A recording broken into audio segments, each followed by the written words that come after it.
Hello and welcome to episode 109 of the HHH Racing Podcast. I'm your host, Howard Kravitz. What a show I have for you guys tonight with a crazy, fun, exciting, good weekend on many fronts at Gulfstream Park for me and the show. And we'll be talking all about it tonight. There's a lot of ways that you can support myself and the podcast. The first thing you can do is make sure you subscribe. If you've not subscribed, on the bottom right hand side of the screen, please make sure you do that. We are close to 700 subscribers. I have a goal of 1,000. When I started the show a year ago, I was hoping at some point we'd get to 1,000. We're getting there. We're approaching 700. Folks, it costs absolutely nothing to subscribe. All you got to do, just tell your friends, your neighbors, your parents, people at work, explain to them that all it does by subscribing is it tells YouTube this is a fun podcast and channel that people should pay attention to. You won't get annoying emails. You won't get annoying spam from YouTube. It costs you absolutely nothing. Please make sure you tell everyone, even if they're not involved in horse racing, do it for me. Just tell them to subscribe.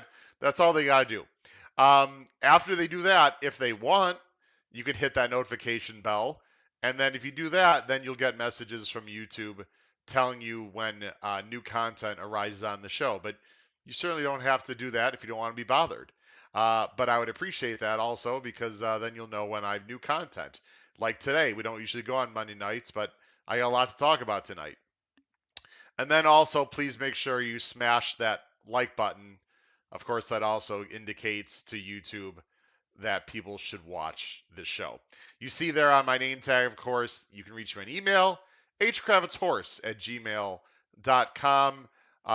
And also, actually, on the name tag is my Twitter handle there, at hkravitz. Sent out a lot of cool stuff from the weekend on Twitter.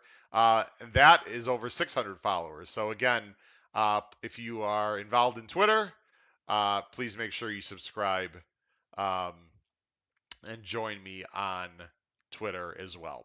You can see on the bottom of the screen there on the scroll. The next live show we have is our usual time, Thursday night, 8 o'clock Eastern Standard Time, with Brian Nadow, who does a fantastic job on the simulcast feed at Gulfstream Park. He also works for Capital OTB. Those of you up in the Northeast know Brian probably very well because he works at Saratoga over the summer, covering Saratoga through Capital OTB. He's going to be with us next Thursday night because Gulfstream Park, ladies and gentlemen, has a great card next Saturday too, or this Saturday, I should say. 5 more stake races. They're all grade 3s, including the Holy Bull, which is the first major stake race at Gulfstream for the 3-year-olds on the road to the Kentucky Derby. So Brian Nadow will join us on Thursday night, 8 p.m. Eastern. Make sure you check us out for that.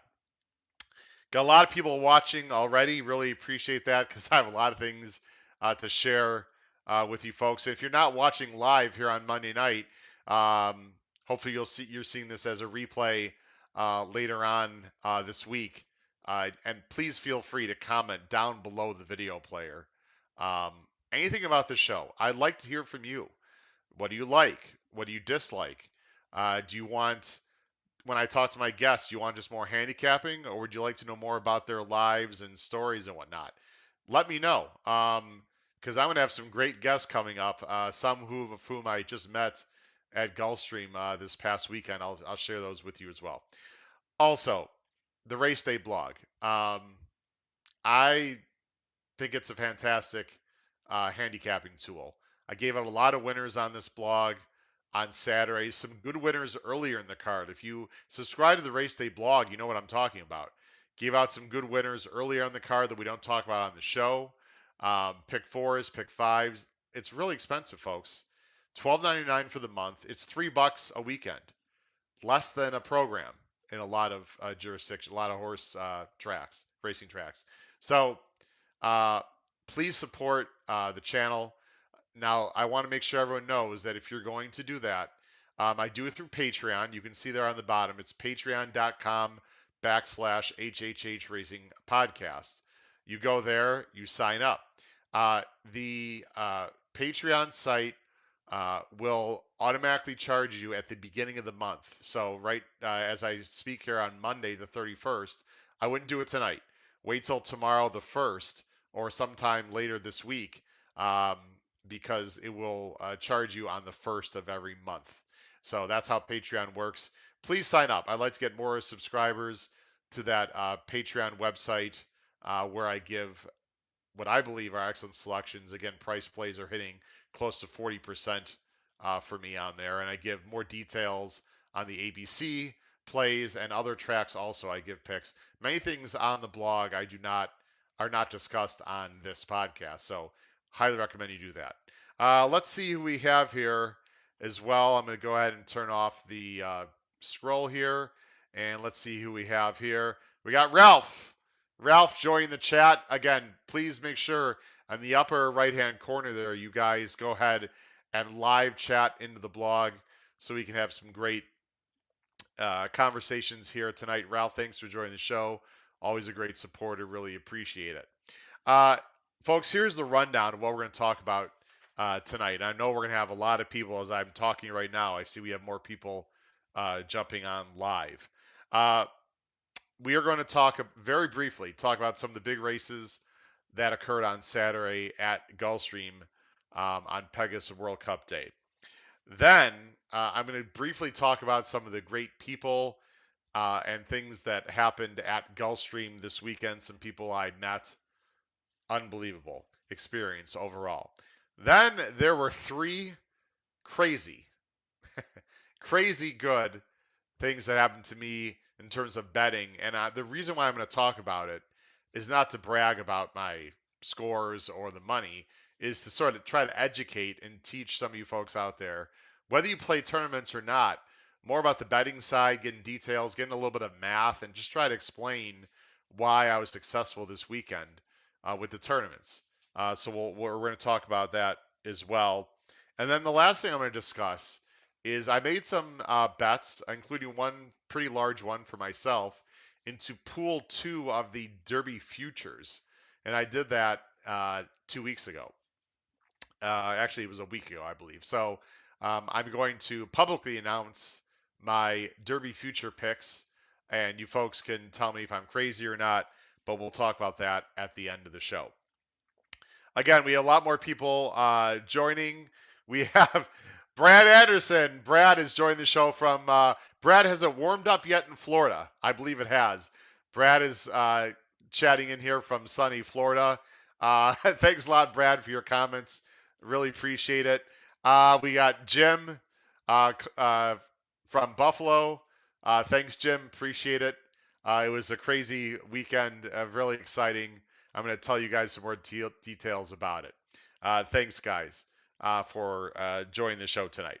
All right, let's get into some recaps there. And again, I'm going to go relatively quickly through these recaps, but I think there are some important things to talk about, including some important horses to cover. And we're just going to show a few replays as well. So I go ahead and bring up the screen here and the PPs right now. So as I do that, there we go. All right, I'm going to go full screen here. Actually, I'll go for full screen in a minute. There were 7 stake races. We're not going to cover each stake race. We're not going to go through all of them in detail, but we are going to talk just a little bit. Before I do that, just want to throw one other comment. My good friend Matt Miller, the BC champion, is here. Thank you very much, Matt. Appreciate it. I'll talk about Matt's influence a little bit into some decision making I had this weekend. Matt is an excellent tournament player. I don't have to talk about his praises. He won the damn BC and $500,000. So there you go. Drop the mic for Matt. But Matt, thanks for joining the show. You know, I appreciate everything you've done for me and all the advice you've given me. Let's go ahead and talk about the races here briefly. The first one we're going to mention is race 5. This was the La Proveillante, I'm just going to show, was a grade 3, is for filly and mares. I'm not going to show the replay. There's the chart. You can see it on the top there. It was a Christophe Clement Exacta, Beautiful Lover beat Sorel, and you can see there on the chart they beat the favorite Always Shopping. I will say, and one thing that you folks will know about me if you don't know this already, I'll be brutally honest with you and pretty much reveal almost anything within reason. I was singled to Always Shopping in my pick five. I did have Beautiful Lover and Sorel as B's and C's, but as it turned out, I was only alive to my lone A, Always Shopping. Really, no excuses. She got the lead. Relatively slow fractions, but she was pushed a little bit. Just couldn't hang on. Congratulations to Christophe Clement for winning and coming in second in the La Proveillante. Let's go to race 7. This race bothered me quite a bit. This was the male version of the race I just talked about. It was the Grade 3 WL McKnight, a mile and a half on the turf, $200,000. This was the race before the late pick five. And believe it or not, I'm going to go ahead and put us on screen here.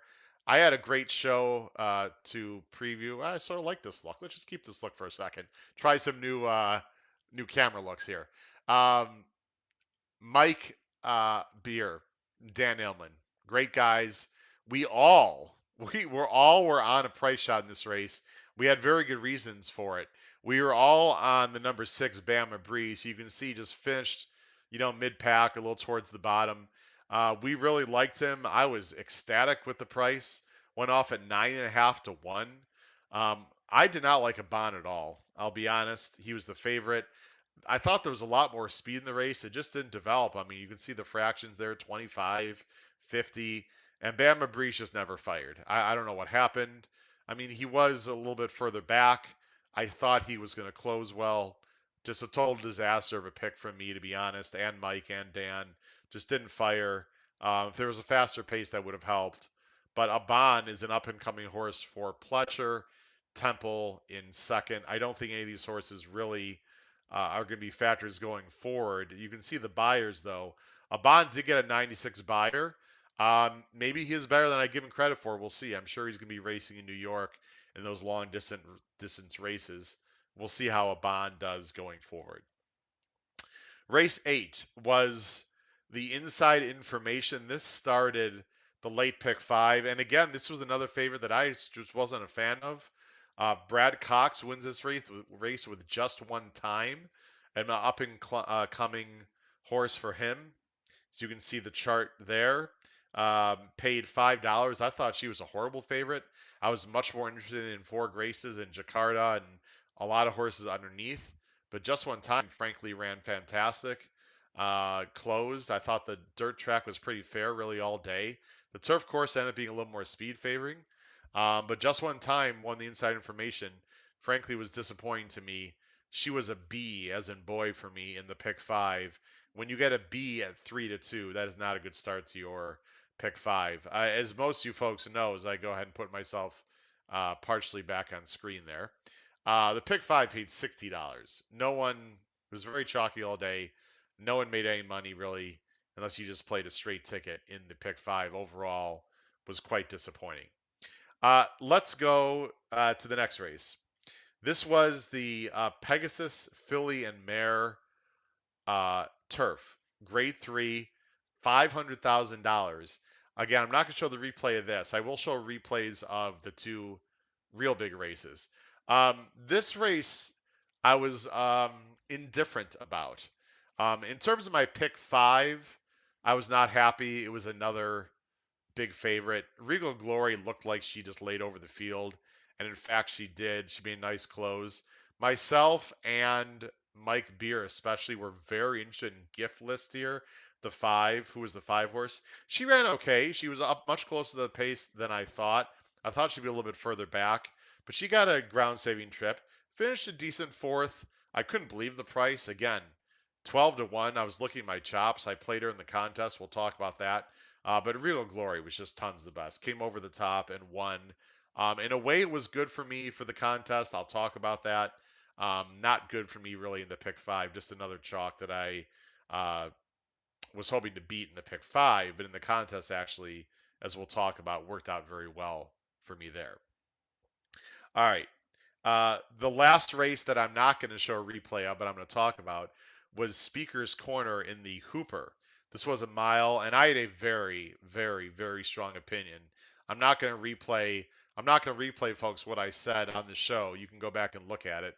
I loved Speaker's Corner in this spot. I mean, she went off. Excuse me, he went off 3-2, so it's not like I had a long shot there. But Fearless was the favorite, and there was definitely more double money on Fearless for sure.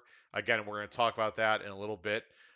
Speaker's Corner went to the lead, and those fractions you see 22 and 4, 45 and 4, 110 might not seem that fast to you um, going a mile at Gulfstream. However, let me put myself back on full screen for a second.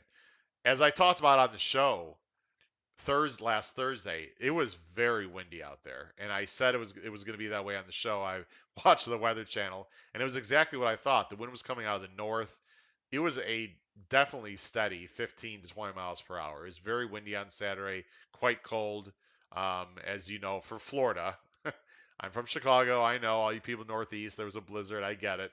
But for Florida, it was funny. There was like wind chill warnings Saturday night and Sunday morning, and the wind chill was like 35 degrees. Just cracked me up. But again, it's all relative, folks. When you're used to 70 and 80, that's really damn cold.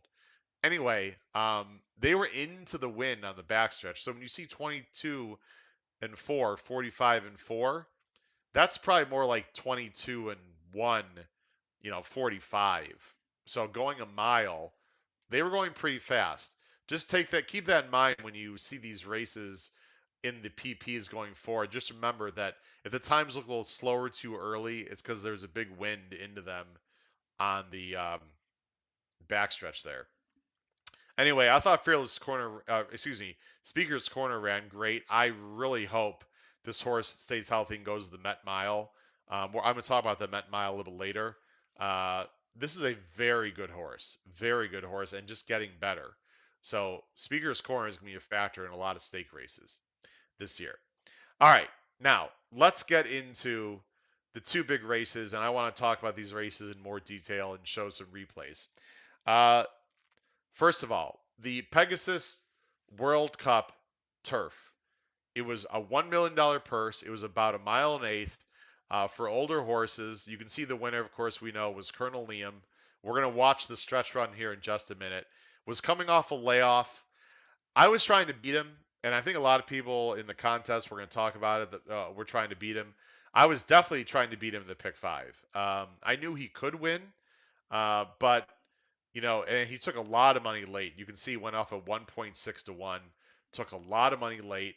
I was very interested in Space Traveler and Never Surprise. Of course, they finished 2-3. I also thought Sacred Life had a shot to win.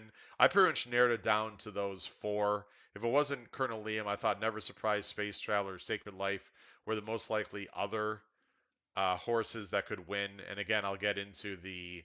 I also I said I liked Field Pass on the show, full disclosure, on Thursday. He was completely dead on the board. There were things I didn't like about him in the paddock, and he went off at 23 to 1. He wasn't taking money. I was actually against Field Pass on the day, although I did think he was interesting 48 hours ahead. Um, I see we got some quick comments here. Jim mentioned that too often on these all stakes they come chalky. No surprise to me, your big hit came on a regular card Sunday. Yeah, Jim, it's not always that way though. It just happened to be that way. Um, I think some of the reason why you get that is because there's smaller fields, but they were decent sized fields Saturday. Just didn't work out that way. Um, Gemini, thanks for joining the show.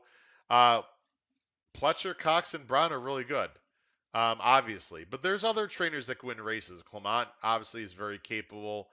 In California, there's a lot of good trainers. I mean, you just mentioned trainers that win in basically out east and in Kentucky, but there's horses that can win there's trainers that can win all over the place in Louisiana, out west, etc. There's a lot of good trainers out there, but those are definitely three of the best ones for sure. I want to talk about two horses in this race. I'm going to go ahead and bring up uh, this race here. And this is courtesy of NBC as I go full screen. The two horses you're going to want to pay attention to are in the back of the pack. The 8 right here, Sacred Life, and the 1 next to him um, was Space Traveler. These two horses ran much better than it looked, especially Space Traveler.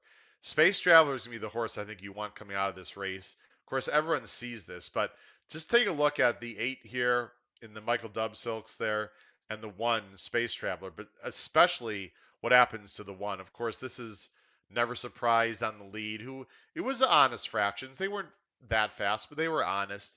And then you can see here in those purple silks was Colonel Liam here. This is Doswell. Colonel Liam's going to win the race. But again, take a look at these two horses in behind. So I'll go ahead and show the stretch here. So I'm going to go ahead and turn off the sound. I'm not sure. I don't think you guys actually heard that. I think that was just me.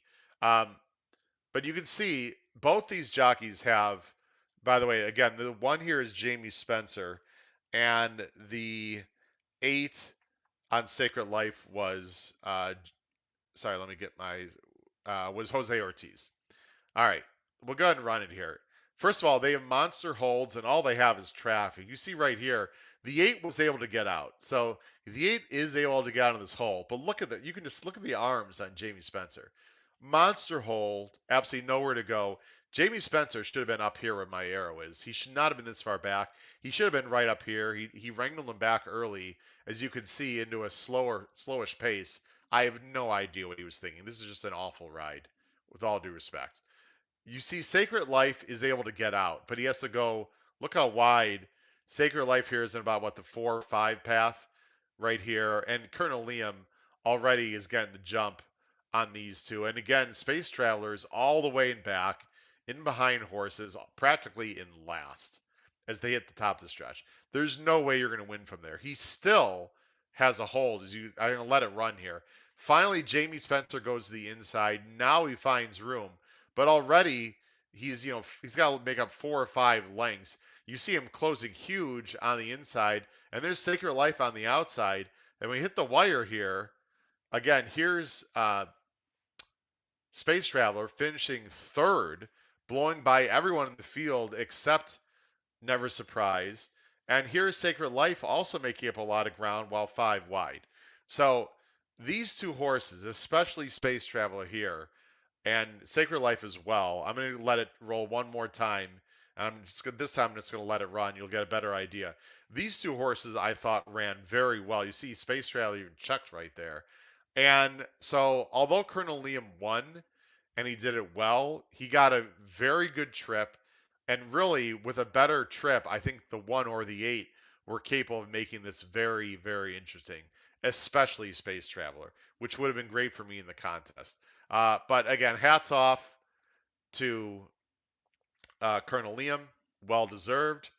Ran well. Ran frankly better than I thought he would.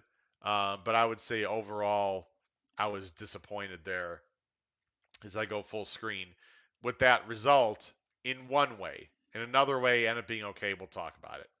All right, let's go ahead and now. By the way, I've heard little inklings that maybe Colonel Liam might go um, to Dubai with possibly Life is Good.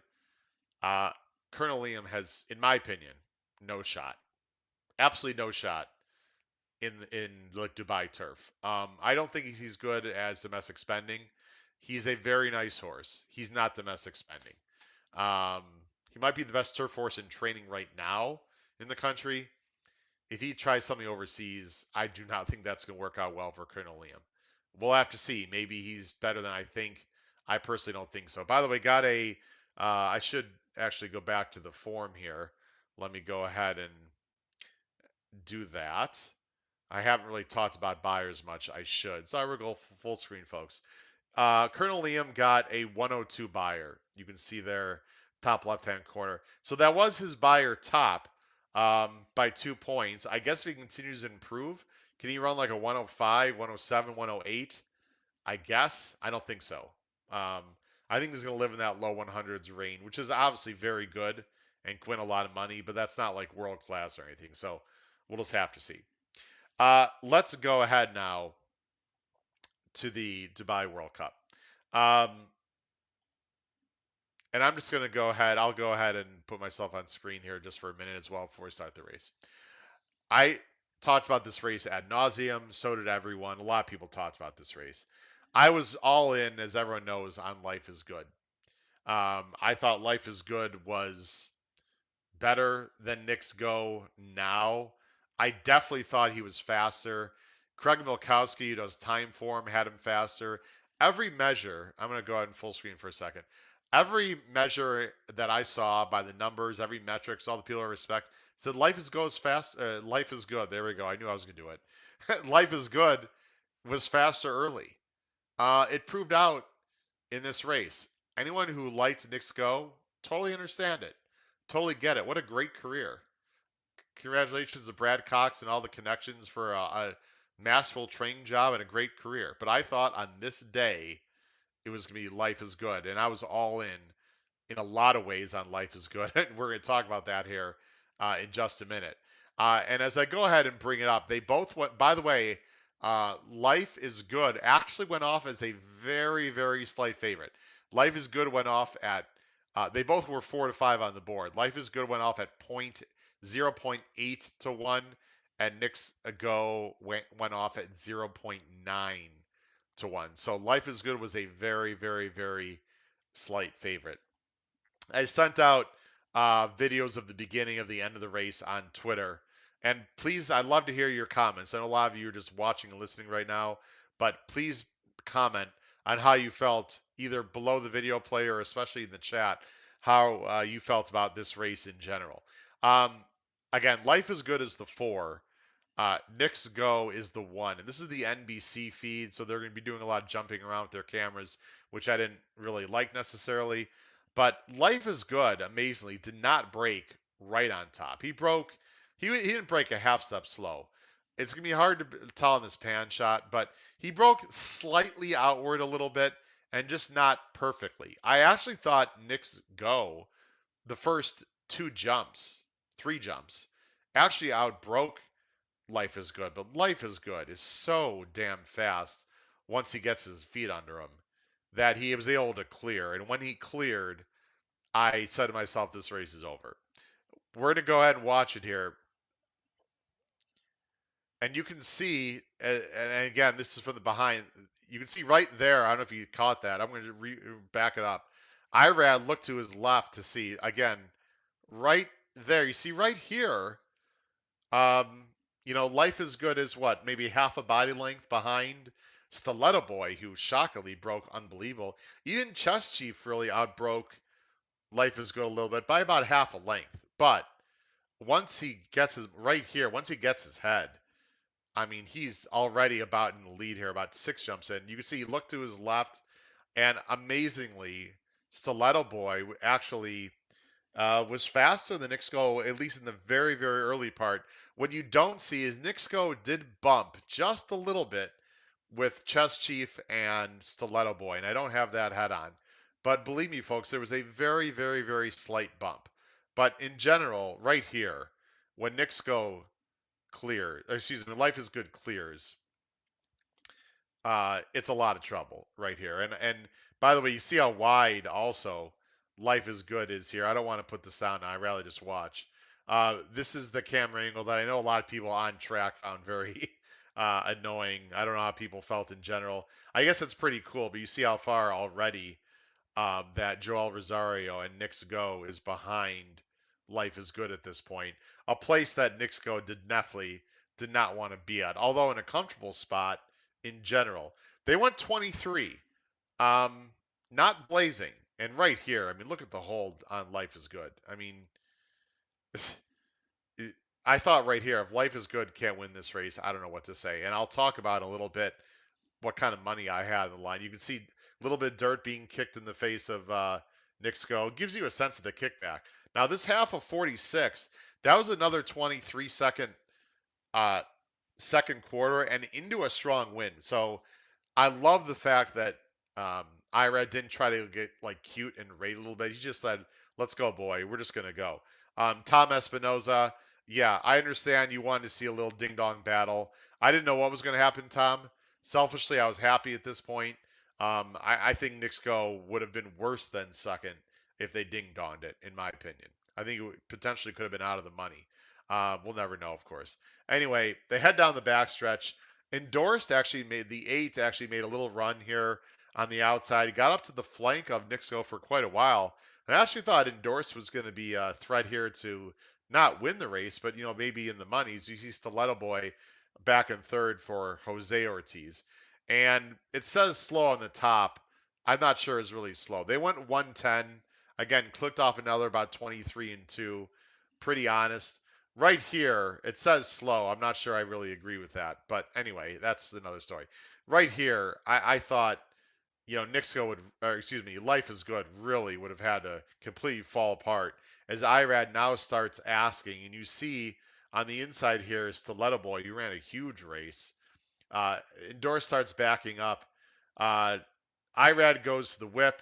He's handwriting. Life is Good as getting out a little bit again. He got out to the middle of the track. He's done this before. There was no one around him.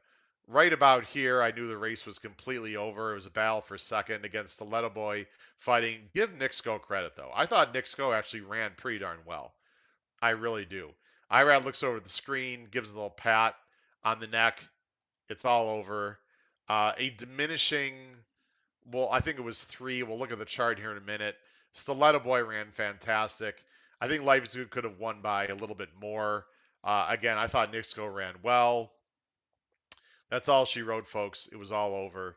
Again, congratulations to everyone involved in that race there as I go and bring up the form of this race. Let me go ahead and switch it over. There's the Life is Good chart winning the race, and you see a 110, folks. 110 buyer for Life is Good. Nixco ran a 105. Listen, that's not bad. I mean, you look at his numbers. I mean, yeah, he's run 112s, 111, 113, but again, those were when he had the lead, and he didn't look like he was getting the lead in this race. But what's wrong with the 105? Stiletto Boy runs his career top 104. I will say, ladies and gentlemen, I will be completely against Stiletto Boy next time. Completely. He ran his heart out. He ran huge. I'm not sure he can do that the next time. Again, Life is Good as a 110. His buyers are just keep going up and keep going good. He is going to be a major threat anywhere. Congratulations. Now, let me talk about where they might be going forward. Don, you had, by the way, Gabriel Espinoza. I don't think, Gabriel, I've seen you. Yes, this is horse racing. Congratulations, Gabriel. Thanks for joining the show. Don Allen. Don, thanks for joining the show. You read my mind. Let's talk about what's going to be happening here going forward. I'm going to take myself off screen here for a minute. Or, sorry, put myself on screen. Here's what's happening according to what I've heard. Nixco obviously is retired. He's already at TaylorMade Farms, resting comfortably, doing well. Great career for Nixco. Life is Good. The plan, and I was at the press conference actually after the race. I sent out a quick video with Todd Pletcher there. By the way, at the press conference, IRAD said if Knicks Go had showed as much speed as Life is Good, he was not taking back. He was going to stay right on his flank, and he was going to harass Knicks Go the entire way. I just thought people would like to know that. I'm not sure people heard that, but IRAD said that after the race in the press conference. Also, Todd Pletcher said in the press conference that Life is Good is the best number one horse he's ever had. You think of all the winners that Todd Pletcher's had, and all the grade ones and unbelievable, Kentucky Derby winners, blah blah blah. Life is Good is his best horse ever. He said in the press conference. Um, just want to throw that out. Gemini. I know a lot of people on Twitter were talking about this, especially fans of Knicks Go. Um, I don't know what else you wanted Luis Saez to do, Gemini. And again, if people disagree with me or agree with me, we can have a casual argument, respectfully in the chat. I don't know what else you want Luis Saez to do. I mean, he went as hard as he could. Life is Good is just a faster horse early. And again, Gemini, I understand your frustration if you're a Knicks Go fan and you want him to be on the lead. I, I don't. Knicks Go plainly was not as fast as Life is Good early. Um, every indicator that I saw said that. Time form, Equibase, you can look it up. He was just faster early. So I really don't blame Saez, Cox, anyone. He's just not as fast. Again, when you see 1 1 1 1 1 1 in the PPs, folks, you really have to look carefully at other metrics. I mean, obviously, 1 1 1 in sprinting is not going to be the same as 1 1 1 1 in route racing. And Life is Good, really. I mean, he can go a route, obviously, but he'd run some very fast early fractions sprint racing. Remember the Jackie's Warrior race in the summer? I mean, not only that, Life is Good is a newly turned 4-year-old. I mean, he's just getting better. So, you know, um, I don't think you can complain on with Luis Saez on that perfect, at all. Um, Jotham, I have not seen your name. Thank you very much for joining the show. He said he was sitting with the West Point guys on the rail, and they said that flight line can beat Life is Good. Wow, that would, I mean, let's talk about it. So, Life is Good apparently is going to go to Dubai if everything goes well in the Dubai World Cup. That's a mile and a quarter. That's a pretty demanding racetrack, although speed plays well there, but it's not a quick surface, but speed plays well. I don't know who the hell in the world would want to go after Life is Good early. I will say this, if Life is Good goes to Dubai, and he'd probably be 3 to 5, 4 to 5, right? If there's other speed in the race, like clear speed, and someone is just finds a way, a rabbit, whatever, to harass Life is Good, I think Life is Good can be beat on that track. I don't think he's really a mile and a quarter horse. I'm sure he can get the mile and a quarter. I think a mile and an eighth is Life is Good's sweet spot, or anything less, in my opinion. Mile and a quarter, it would be testing his limits, but he's just so damn fast, it probably wouldn't matter. Sorry, it was Rosario. I apologize. Thanks, Gemini. Rosario was on um, Knicks Go. I don't think Rosario did anything wrong at all. I don't know what more you can ask there. Um, a flight line, Life is Good. I tweeted this out. How about flight line versus Life is Good? And folks, Speaker's Corner is not as good as those two, but he's pretty damn good. He's running 100 buyers also. Those three plus whoever else, wow. And I believe it's on Belmont Day. I already have a partial invitation. Thanks, Paul Halloran. We'll be talking. We'll see. I don't know if I can go, but we'll see. That would be crazy. I have no idea who's fast or early between those two. No idea. I'd have to look at the time for them. They're both just lightning fast. That would be. I put it on Twitter. That would be the matchup of the decade for me. I mean, even better than this one. That would be crazy. Let's just hope they both go. All right. We are going to move on. I believe it was a great day of racing. It was chalky. Listen, that's what happened. What are you going to do?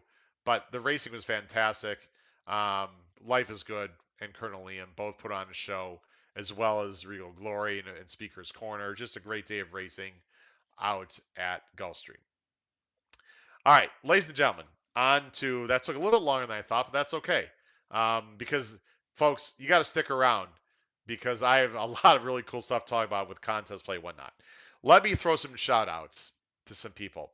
Um, I got invited to go to to this Pegasus weekend by my new partners, Adelphi Racing Club and Matt Cuter. And I just want to say, and I'm sure Matt will hear this at some point, whether it's live now or hopefully some of his partners live or as a replay.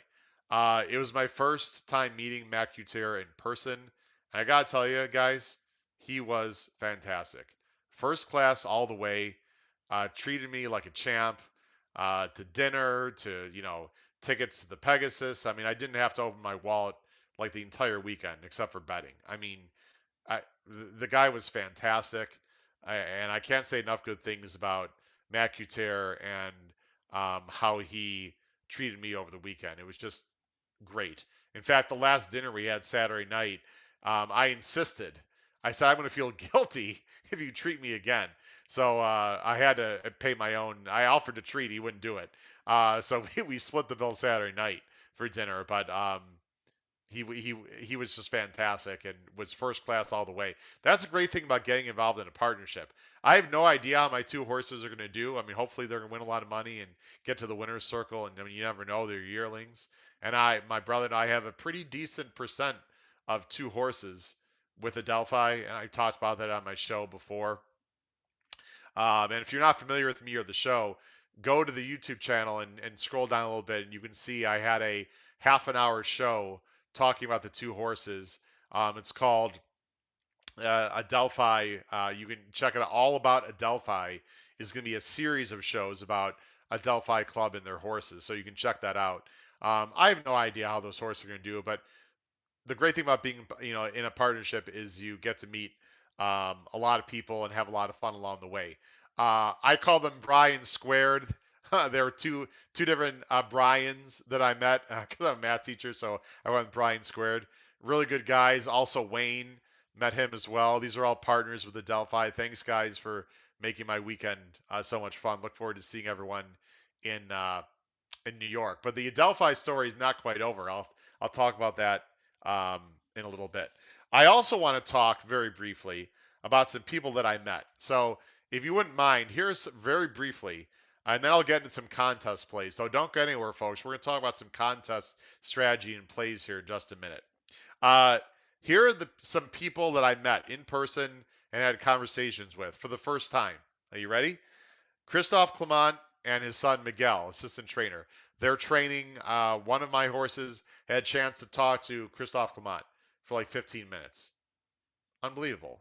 Great guy. Very enjoyable to be around. And Miguel as well. Ron Nicoletti. A lot of you know Ron. Had drinks with him at Christine Lee's, which is a restaurant outside of Gulfstream. We chopped it up just about life and horse racing. He's an analyst long time for Gulfstream Park. Brian Nadow is going to be on this show. Great guy. Met him. Does excellent work. You'll meet him next Thursday. Larry Colmus, the voice of the Triple Crown for NBC. I was having drinks and talking to Larry Colmus about his calls on Justify and American Pharaoh for like half an hour both nights. I mean, listen, I'm not going to apologize for being a bit of a fanboy here tonight. Are you kidding me? These people I'm meeting? Crazy. Awesome. Um, Billy Koch from Little Red Feather. Nice guy. Talked to him for a little bit. Scott Hazelton from TVG. He's going to be on the show eventually, a Chicago guy like me. Simon Bray. Simon was really nice to me. Talked to him just for a few minutes. Simon will be on this show at some point. My table was next to Claiborne Farm, so I met Walter Hancock, who is the president of Claiborne, and Bernie Sams, who is very integral. So I met some of the Claiborne crew, and I've been to Claiborne a few times as well. Safi Joseph, bumped into him, said hello. And then, last but certainly not least, all the wonderful family that makes up Salivo. Met the Salivo family who was there catering, met all the kids. They took me to the back, met the parents. Salivo is the name of one of the horses that I co-own. Is also a great restaurant in Saratoga Springs, as many of you know. So I was able to meet the Salivo family. Great people, great food. Can't wait to have dinner out in Saratoga with a lot of my friends and the Salivo family and crew this summer. So it was just a great experience overall. All right, ladies and gentlemen, let's get into contest talk here. I'm going to go ahead and switch screens here onto the right that you can't see because we need to get into some contest conversation. Um, the first contest I'm going to talk about here is going to be the Pegasus World Cup betting challenge. I'm going to go ahead and share my screen here with you folks. And I'm actually going to go full screen. And I couldn't make it bigger, so if it's small on your screen, I apologize. The Pegasus Challenge I decided to play, and it was a $1,500 entry fee. $1,000 was what you start with. Usually much bigger than I would normally play, but I was going to be there and I wanted to play. There were 13 entries, and I was fortunate enough, you can see my name there. I was fortunate enough to finish fifth out of 113, and so I received the 6,800, or that's actually what I walked away with in my bankroll. I started with 1,000 and with 6,800, and also got an ultimate betting challenge seat worth 3,500 and 1,600 in cash. Now let me put myself on screen because I want to say this right away. Um, I am not an expert contest player. I'm getting better. I'm learning. I've only been playing contests for about 2 years, but I've talked to a lot of smart people, and I had some great success this weekend. But let me just say out front, I am humble. I am honored. I am grateful to be on a list of people in these contests that have been doing it for years that are very, very well known in the live money contest world. And it's just flat out amazing that my names are right up there, up with these people. I am no way, sense, shape, and form saying that I'm an expert. But listen, you got to celebrate these kind of victories when they happen. So I'm not going to apologize for being really happy because this is a very tough game. But I do not want to come off as being arrogant, know-it-all, anything of that nature. But I do want to point out some things that I think are helpful to everyone going forward, whether you're a contest player or not. And again, Jotham, I see your comments. Thank you very much. I appreciate it. Let's go back to this and let's learn a little bit. All right. So what got me to that point? I had a few major opinions on Saturday, and you can see there I finished fifth. I'm going to go ahead and take myself back on the screen. I had a few major opinions. First of all, I played a double. First race to the second race, there was a horse in the second race I liked. It was a maiden race, and I started off with a double and won about $700 right off the start. So that was a good start. Um, the Bama Breeze race hurt me quite a bit, and frankly, the Cox filly that won race 8, that hurt me. So race 7 and race 8, not good. And I was sort of sitting on some races for a while. So really, of my $1,000 bankroll, and again, I'll be very honest with everyone. I started with 1,000. I was down to about 800 ish going the last four races, which is not great. I was some of my sort of wise guy plays didn't work out. The paces didn't develop, whatever. I decided to make a very strong play. And that strong play was I pretty much went all in on the Regal Glory Speaker's Corner double. And I'm going to go ahead and try to bring that up here as we speak because this is a good lesson for everyone. I loved Speaker's Corner. I thought he was better than Fearless, and I was ready to go in. I'm going to show on the screen here uh, this double and talk about it because this got me back in the game. So in the race before, let me go ahead and put these PPs up here. In the race before, this is race 9. I played 2x1. I played Regal Glory and Giftless, who was 12 to 1, into Speaker's Corner. Now the Giftless double obviously was paying pretty darn good. Like I don't know, I think it was like 25, 26 bucks, something around there. The Regal Glory um, Speaker's Corner double, as you're going to see, didn't pay as much, but it's important to understand. You can see the double. I don't know if you guys can see it there on the bottom of the screen. It paid 480 for a dollar.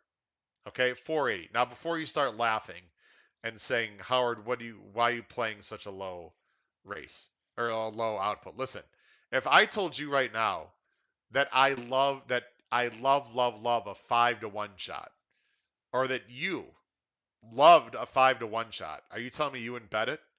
Well, I thought Regal Glory could not lose that turf race unless something really bad happened. She towered over the field. I played Giftless as a backup. I didn't really like anyone else strongly. I talked about bipartisanship on the show, the 11, but there was a big scratch in the race and the speed came out and it just didn't look like it set up for a closer. I thought Rio Glory was almost a cinch to win that race. And I loved Speaker's Corner the next race, and I thought it was only a 2 horse race between him and Fearless. So look, I put, $500 double. I think it was $500 double. I don't have it in front of me. Regal Glory to Speaker's Corner. It worked out. Why was that important? Because it got me to a place where I could fire. So now I've got 25, 2600. I'm still like in, I don't know, like 12th, 13th place. I still got a ways to go. But now I've got equity. Now I've got a chance to fire. And Gotham, I see your. I'm sorry if I'm mispronouncing your name. I see your question. You said, "Was I scared Regal Glory was so far back?" Not really. They were going an okay pace, and she has a monster kick. I really wasn't worried, to be very honest with you. Uh, so that was big. That got me to around 2300 in the contest, but still not nearly enough to win. I figured to win or to get an NHC seat, I needed around 10,000. That was the goal. And again, Matt Miller, um, and I discussed about where I need to get to. Matt is an excellent contest player, especially, and he said this on my show, so no shade throwing his way. He calls himself a B minus, like C plus handicapper. I think he's a little better than that, but his strength for sure is money management, and so I did all my own handicapping all weekend for all these scores. I figure I need to get to 10,000. So the next the last real big play was the turf race into into Life is Good. So what I did very briefly is I played I Dutched it. So I played doubles with Space Traveler, Sacred Life, and I believe it was Hit the Road. I believe was the third horse that I used. I used those three horses into Life is Good. And then, really, more as a backup. I'm going to be honest. I was trying to beat Colonel Liam. In fact, a lot of people in the contest were trying to beat Colonel Liam because I think a lot of people in the contest lost money when Colonel Liam won. A lot of people thought he was a bad favorite, but I decided, you know what? If Colonel Liam wins, I want to make sure I have him. So I played another double, Colonel Liam into Life is Good. Everyone knows the result. That's the double that I hit. I played it for big amount. Got up to my final total of 6,500. I was surprised it gave me fifth. I thought it'd be more like seventh, eighth, ninth. Again, I think a lot of people were betting against Colonel Liam in the contest, and I think a lot of people also did a double in the Knicks Go, thinking a lot of people in the contest would be contrarian because I think there's a lot of steam on Life is Good. And so I think a lot of people did doubles into Knicks Go. Anyway, if Space Traveler, Sacred Life, or Hit the Road had won into Life is Good, I would have been around the $10,000 mark, which in hindsight would have given me another 3,500. So that would have been great. But I actually think if that had come in, I still would have finished like fifth or sixth because I think a lot of people had that double. Anyway, that's what happened in the Pegasus betting challenge. It was my best finish for a big tournament in terms of live money ever. There were a lot of people firing in from the NHC. All the great players in the country were playing that Pegasus challenge for the most part. So to come in fifth, right behind another great player in Marshall Graham, was awesome. All right, so that's Pegasus. Now, what happened after that? Um, and I see we have some comments here. Matt Miller has just commented, incredibly well thought out. Well, Matt, you were part of that, so thank you. We teamed up together with the strategy, but and Matt would I don't know if Matt's going to put in this chat or not. Honestly, Matt said, Howard, you're an excellent handicapper. You do the handicapping. Matt, if you're still listening, you want to chime in and just second that. And again, I'm not saying that to brag. I just want people to understand that's how good Matt is with the money management. So we're good.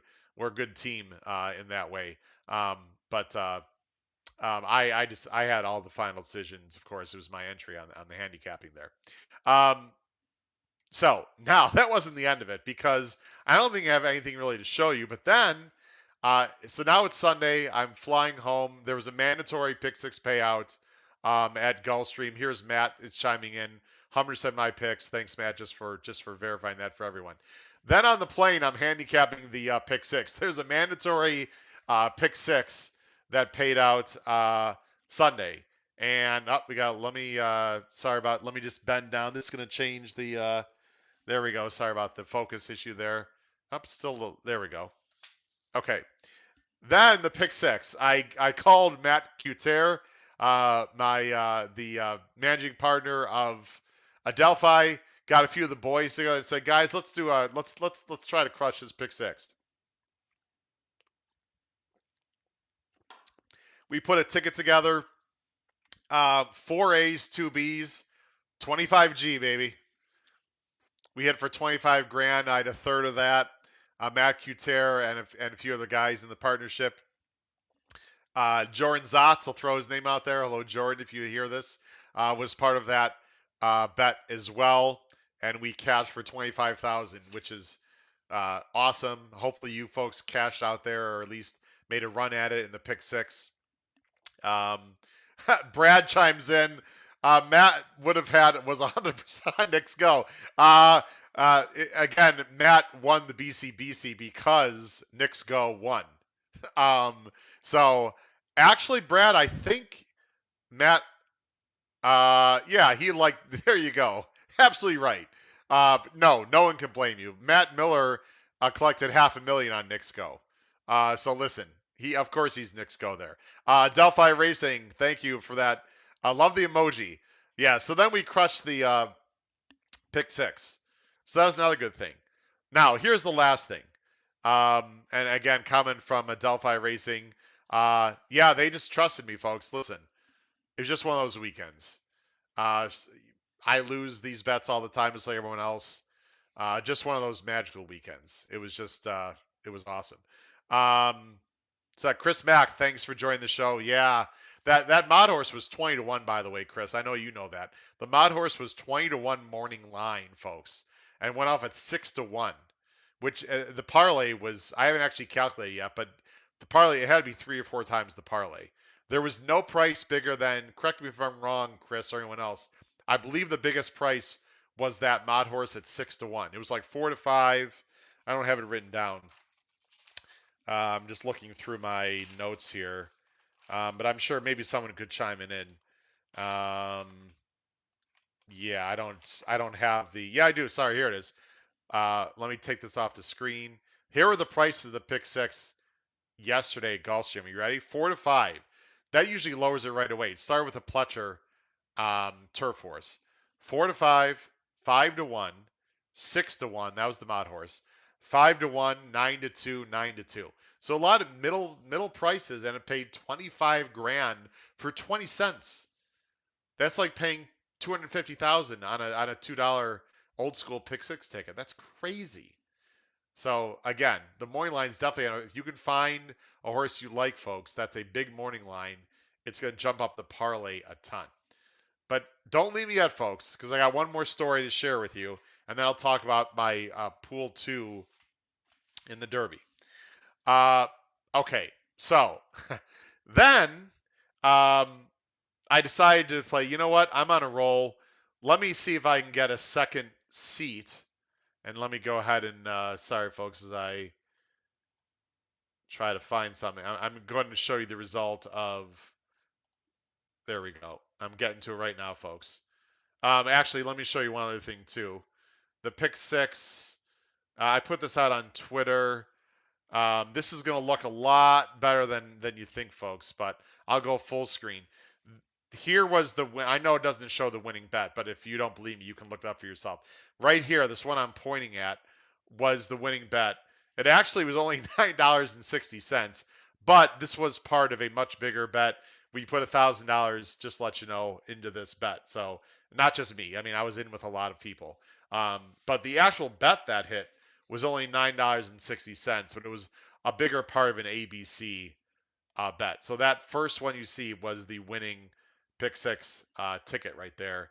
But again, we played bigger than it wasn't the only ticket that we played.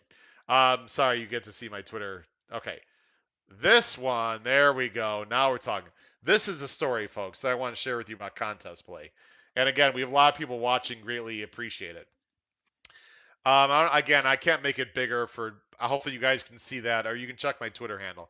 My very first, send out those clap emojis on the on the chat.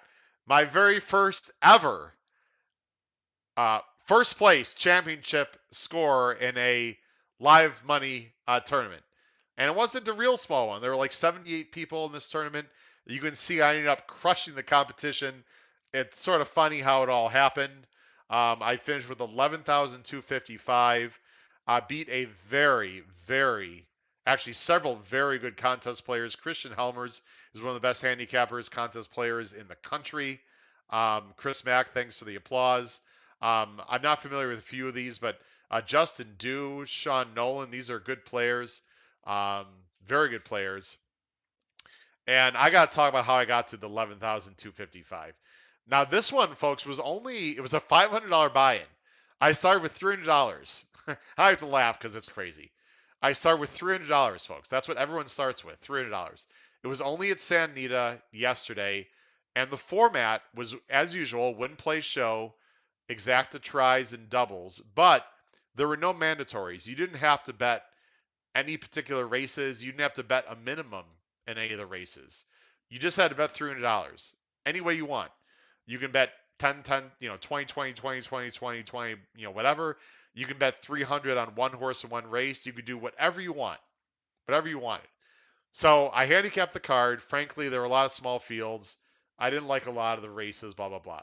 There were 9 races, folks. The very first bet I made, God's honest truth, was a double race 6 to race 7. I just did a $50 straight double, race 6 to race 7. Missed. Missed. Uh, now I'm down to 250. The next double, I only had opinions in the later races. Then I decided, you know what? I have to gun it a little bit here. I mean, gun it. It's $250, but again, I don't want to throw shade towards anyone on a lower budget. Just in the contest world, that's not a lot of money. So I spent the rest of my 250 bucks on some doubles race, and I'm going to show. I got PPs to show you too. Race 7 to race 8, and actually I want to show this because those of you that are familiar with my show will have heard of some of these horses that I bet. So let me get into this here. I'm going to go ahead and share my screen, folks, if you don't mind. So this was race 7, and you see familiar faces. Friars Road was a horse that I loved at what I thought was going to be a price back in the winter. Comment on the chat if you remember us talking about Friars Road in a big turf race at Santa Anita, who had a monster close and just lost to United. So Friars Road's a horse I've always liked. And I actually thought Acclimate, who ended up finishing last, maybe was going to wire the field. So I faded Say the Word. And I got to go back on screen. Say the Word, I loved last time. Loved. I talked about it on the show. Went off at 5-1. Loved Say the Word last time. Hated him here. Didn't like the way he was working. I thought Say the Word's better going longer. Again, sometimes you love him, sometimes you hate him. So I went 2 by 2. I went Friars Road and Acclimate in this race. And I'll show the next race.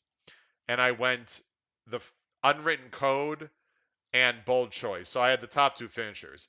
And that doubles, you can see, the Friars Road Unwritten Code double, who was a speed horse, paid, you can see 2640. I don't know if you can see that, paid 2640 for 2.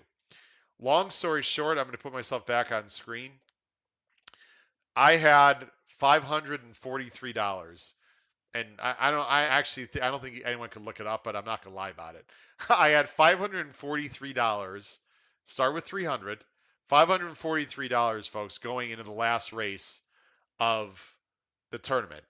The 543, I was in like I don't know, like 10th or 11th, I believe, or 12th. We'll see it in a second. The leaders at that point were around 2,500. I made the calculation I needed to get to somewhere around 4 or 5,000. I thought if I can get to 4 or 5,000, so I had to bet 543 to get to 4 or 5,000. So basically, I had to, times 10 of my bet. I figured I had a shot, no guarantee, but a shot to win the whole thing. So what did I do? And Chris Mack, yeah, Maglev is who I needed. So here's what I did, folks, and I'm just going to bear with me. And again, we're going to watch the last race at Santa Anita just for fun because I want to watch the excitement again. I don't want to show you the chart yet. So I played a $30 try. One with 6-8 with all. One was I thought the one couldn't lose. I loved this horse. The horse went off at 6-5, by the way. This is not a long shot. I loved Maglev. I thought the horse was gonna be very tough to beat. He went off at 6-5. The 6 and 8 were the second and third choice, but I just liked them most of everyone else. So I went top choice to second, third choice to all. This is where it gets interesting. $30 try. By the way, yeah, that cost me $300. Then I did 100, the rest of it, 100, or actually about 200 on a try, one with 6-8 with 2-3-4-5. Now this is where this is important because I didn't want to go 6-8 again because a 1-6-8 or a 1-8-6 wasn't going to get me there. So I had to play some bigger prices in that third slot. So I went one with 6-8 with 2-3-4-5. And the 4 horse is the one that makes this entire race. So I'm going to go ahead and we're going to show the race here. I'm going to bring it up on the PPs here. I'm going to show the whole race just for fun here right now. Let's take a look at this race. This is the Baffle Stakes, the last race at Santa Anita. And I think I don't have the sound here on, so let's go ahead and watch it together here. Again, I have to have one with 6-8. If it's not one with 6-8, I flat out lose. This is just a turf race here. It's a sprint. The 4 was the one that I thought was actually slightly interesting. And you can see the price of the 4 was 70. That's right. 7-0 to 1. Again, the 1 is pulling really hard here, but he's getting a very nice trip on the inside with a wall in front of him. There was a little bit of speed up front. Right here, when the 1 tips to the outside, folks, I really thought I was a winner at this point, to be honest. The 6 and 8, you can't even see. They're both like in traffic in here, and I was a little bit worried, frankly, about both of them. The 8 is very wide. The 6 is right here. You see this? That's the 6 who's steadying. So that was not good. And the 8 is pretty wide. I was very worried at this point that the 1 was going to win, but that the 6 or 8 was not going to come second or third. You see the 1 winding up. He blows by. Let me freeze it right here. So actually, I'll go a little bit forward. Let me freeze it right here. Okay. The 8 horse, I believe, the 8 horse is right here. So the 8 horse is done. The 8 horse is not getting second. I need this horse right here in the purple, and this is in the silks for Doug O'Neill, right, for Redham Racing. I need this horse who just steadied back. You saw the steady, right? I need this horse to come on and finish second. And I didn't think he was going to do it. But as here, I thought the 1 was going to take the lead. And you see the 6 right here. He's got a little bit of a hold, and I saw this hole right here. I'm like, if he has horse, it's possible. And look what happens. The 1 gets the lead. Here comes the 6 finding the hole. And take a look at the inside, folks, because the 4 is 70 to 1. Does the 4 hold on? Ooh, it doesn't look like it, right? I mean, I don't know. I'm not sure. I'm not sure it looks like it, right? So the 2 right here, I also had, but the 2 was 20 to 1. So you got 20 to 1 here. You got 70 to 1 here. I'm going to back up one more time. And then I'm going to show the PPs of the 4, and then we'll go ahead and talk one thing on the show. The 4, and this was just flat out lucky, gets a crazy. I'm going to see if I can freeze it. If you didn't watch the last race at Santa Anita, the 4 gets a crazy bob. Let's see if I can freeze it here. Well, I was a little bit late, but anyway, the 2's head was back here. The 4, as I go ahead and bring this off screen, crazy enough, the 4 ends up coming in third, folks. And it was literally the best case scenario. I had a 50. That's right, 5-0. I had a $50 try, so I hit both of my tickets. One, the 6 was 5 to 1. I'll go ahead and put the chart up now. The 6 was 5 to 1. Go ahead and look on the right side of the screen, folks. The 6 was 5 to 1, and there's the bomb, 77 to 1. The try for 50 cents, 50-cent try, paid 113. I added 50 times. Sorry, this was for 50 cents. You have to double that. The try paid 226. I had it for 50 times. I mean, seriously? Unbelievable. So I had 226 times 50, and that gave me my final total in the 11,000s. And again, what I am proud of my bet here, especially, and this is a good lesson for everyone, is I didn't like this horse that was 15.6 to 1.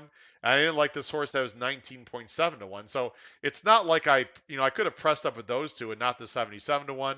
But let me show really quickly the PPs because this is where I think it's interesting. Here's the four. This was the PPs, the four that finished in third, 77 to 1. Now, when you look at the PPs here, not good. Lost by 14. By the way, on the dirt, right? On the dirt. Lost by 19. The last race he was in the grade 2 Los Al Futurity. So they think pretty high of this horse. Lost by 39 lengths. Completely gave it up. There's two things I liked about the four. One is this horse has some speed, right? But here's what I really, really liked, and this is the great thing about DRF Formulator. If you look at the dam, take a look at the dam. Okay, here's the dam. Guys, brilliant future. Look at these turf races. Okay, other than 66, 83, 72 was in the first lady. It was staked in 2012. Ran a Keeneland, wired the field with an 89. 72. This horse had some turf breeding. And then you look down and you see all three of the foals of the dam have won. Who else? Look at this horse. Here's the children. Ellie Arroway won 127,000, 100,000 on turf horse, and could route too. The other horse not as good, but won on turf, and then there's Olympic legend who you can see ran third. So as I go back here, this is a great lesson for everyone that there was breeding on the dam side. Absolutely. Absolute breeding on the dam side. I'm like, I have to use this horse underneath. I didn't think this horse could come second, but I had to press up. I got lucky on the bob, obviously. If the two had won, I gotten third, I probably would have had around 5,000 ish. I don't know if I would have come in first. It would have been close, but obviously the four here, there helped.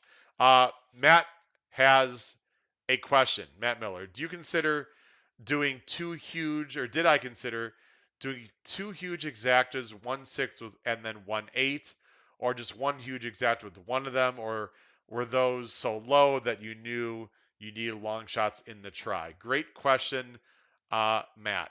I do not recall, Matt, what the doubles were, or excuse me, what the exactas were, to be honest. The 8 when it was 7 to 2, I actually liked him less, Matt. I liked the 6 more at 5 to 1. The 6 to 5, actually, we can see what it paid. I don't even want to talk about it. Let me just look. I'm not going to switch screens. The Matt, the 6-5 exacta, I did look at it. Or sorry, the 1/6 exacta, excuse me. The 1/6 exacta ended up paying. Hold on, folks, give me a second. The exacta paid. Mm, Here it is. It paid 890, Matt, never mind. So basically 9 to 1. So if I'd gunned everything, if I just said screw it, I'm just gonna do a 1/6 exacta for $540 times 9, that would have gotten me about 5,000. But Matt, I wasn't sure that was going to get me to where I need to go. I mean, we talked about this. We didn't talk about the exacta payouts, but the 1/8 definitely wouldn't have got me there. So I didn't think the 1/6 exacta was going to get me there, Matt and everyone else. And I figured uh, if it became 1/6 something, and I got a price in the third leg, which I thought was possible, or the third place in the try for show, I thought it could pay a lot more. So that's a great question. Matt did the calculation about 5,010. So no, I would have not come in first. So yeah, that was my reasoning. Thanks, Chris 79. So anyway, that's my story there, folks, on the Breeders' Cup betting challenge. I'll just go ahead and bring back. So there you go. I mean, I was celebrating crazily, I was also laughing because that was literally the best case scenario. I got a bit lucky, but I had to make the right bet, and I got fortunate with the correct bet that I made. I was just very lucky with the bob there. Otherwise, wouldn't have collected that much. So that was my very first score um, in a live money tournament as a champion. That was pretty cool. Got another Ultimate Betting Challenge seat. So I have 2 seats in the Ultimate Betting Challenge, which is a $3,500 live money tournament in March. Um, and I also got a little cash prize. I got a cash prize for that as well. Again, not bragging, very proud. I've talked about my losses. I already said tonight on some bad opinions, so I give it to you straight, folks. Um, Ralph, 4,000. Again, you folks can look it up if you really want.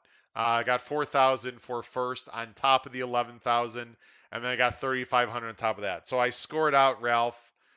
Yesterday's contest, I scored out. Um, where is it? There it is, 18,755. That's what I collected uh, yesterday. So pretty cool. Very exciting. All right. Yeah, that takes care of the tournament. I got one more thing I want to talk about, so don't leave the show, folks. And again, I really appreciate all you supporting the show. Please subscribe to the YouTube channel. I need you to subscribe. If you like the show, please do it.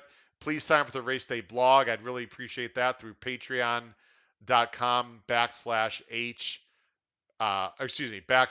HHH Racing Podcast. Information's below the video player. Again, sign up for that blog starting tomorrow or the next few days so you don't get charged twice. That's how you can support me in the channel. It'd be greatly appreciated. One more thing I want to talk to everyone about on some bets that I have no idea what will happen, but just for fun to close out the show. And again, uh, as I mentioned, I put a bet into the future pool. Let me show everyone. I'm not going to show you my actual bet, but I'll tell you what I bet. Again, I'm an honest guy. You all could laugh at me and make fun of me later on if you want, or you can celebrate with me on Kentucky Derby Day. All right, I'm going to bring these up here, folks. And again, let me make this a little bit bigger. I'll make it a little bigger in a second. This is the end result of Pool 2.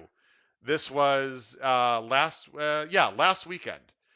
Pool 2 of the Kentucky Derby Futures closed, and I wanted to make a bet. I'd planned on doing this for a while. There's one particular horse I really wanted to bet, and I was getting the right odds. Let me make this bigger now. Ladies and gentlemen, I'll just even tell you how much I have, too. I have $200.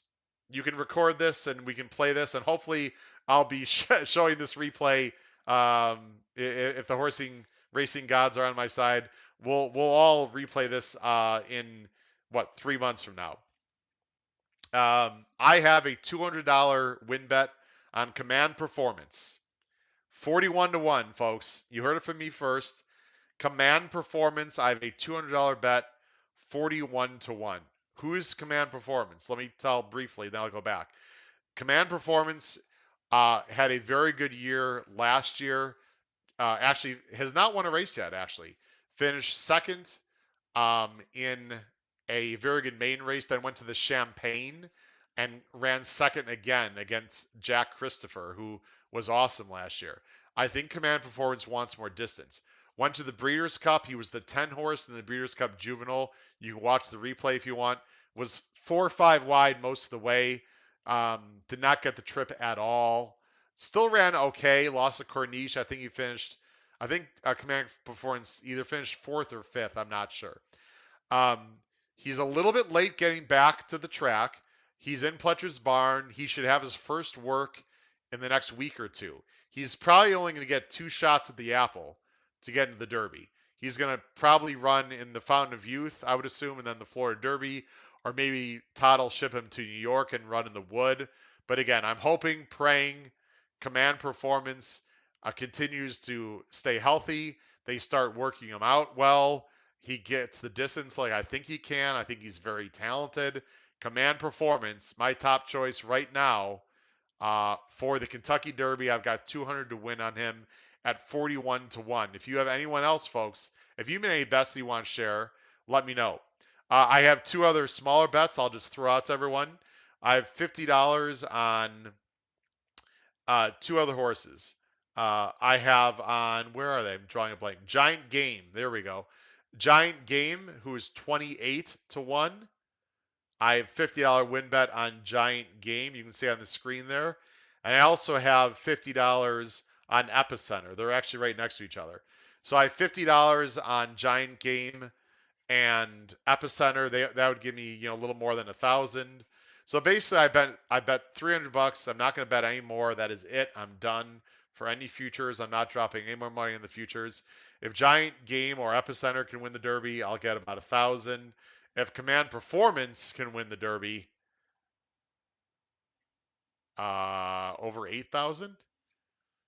Woo! I'm just hoping Command Performance gets to the Derby. I mean, that's all you really want to hope for, folks, in these kind of bets. You just want to hope that your horses actually get in the starting gate. So that is my hope. Ladies and gentlemen, I will take a few questions, then we'll just wrap up the show. I have nothing else on my end. Joe Thumb's got $100 on Emmanuel. Good luck. Emmanuel is another Pletcher horse. Good luck, Joe Thumb. Ralph chimes in. Hope you win, but uh, Turfway Park, or Todd Pletcher, sorry, uh, not the best. I'm fine with it, Ralph. He's one he's one of the best dirt trainers in the country. Probably second or first next to um, Baffert. You want to put him 1-2, and Cox is right there also now. Um, I'll take Todd Pletcher all day on a Derby horse. He's won the Derby before. Ralph, I'm not sure where you're going with that. Plus, the Baffert horses might not be in the Derby, right? So, I mean, that wouldn't matter to me anyway. Um, so I got no problem. Todd Pletcher. Um, Tom, thank you very much. If anyone has any quick questions, I'll answer them and give everyone about 30 seconds to type in any questions in the chat or any comments that I'll bring up on the screen, and then go ahead and wrap up the show. I'm going to go ahead and bring up the banner again. You can find out about next week and also the race day blog and other things. We have a few other comments here that I want to bring up. Um, Jim likes, oh, you have 100 on Chasing Time. Very nice. Um, yeah, I believe he ran and was a little disappointing, but good luck with Chasing Time, Jim. And listen, it's a long way to go. You need points. So, ladies and gentlemen, I'm going to go ahead and wrap it up. Let me take the banner off the screen again. Don't forget about the race day blog, and also I should mention before, I'm on Spotify and Apple Podcast. So please make sure you check me out on Spotify and Apple Podcast. Subscribe there. Listen to the show. You can hear the audio versions on there. And again, there's the information on screen if you're watching the video of this, of the race day blog. Please sign up tomorrow, February 1st, or after that. I really think you'll have it's good content, and it is well worth it to purchase that. And hopefully the hits will keep on coming. I mean, you never know, folks, but I'll tell you, it was a crazy fun weekend, and hopefully we'll have a lot more fun weekends uh, in the near future. Please watch the show next Thursday with Brian Nadow, 8 o'clock Eastern, as we preview Gulfstream races on Saturday. Ladies and gentlemen, that's it. This has been Howard Kravitz for the HHH Racing Podcast. Thanks for watching tonight. Hopefully you had a good weekend and enjoyed the Pegasus World Cup day. Please check me out this Thursday night for another great card next Saturday at Gulfstream. Take care, everyone. Have a great evening. Good night.